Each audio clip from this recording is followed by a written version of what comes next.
Welcome to this session on presentation methods, where we're going to look at how an iPhone or an iPad can be used as a sharing device with your students. So there might be an app or something on your iPad that you might want to share with students, and you can do this right through Google Meet. So let's look at how that might work. All right. So I have an iPad, and I've plugged that iPad into my computer from the Lightning to USB.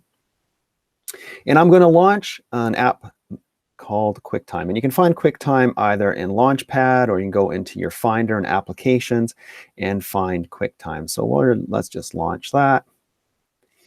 And when we launch that, this dialog box might come up, but we're going to just close that. We're going to click on Done.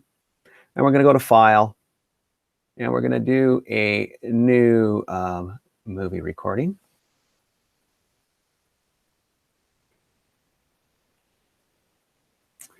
And it'll pop up. Now, in some cases, you might have to click on this little drop down and find your iPad and select it from there if it doesn't automatically pop up.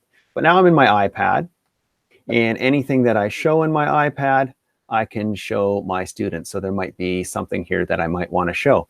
The interesting thing is I can even use it as a document camera, so that if I had a document that I needed to show to students, so I'm just grabbing a piece of paper here, I can just use a camera app and use that. So there's just a piece of paper right beside my laptop. So I'm just using it almost like a document camera.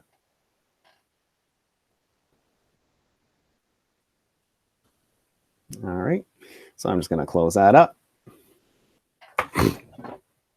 And so that's how you can use it. It's quite easy.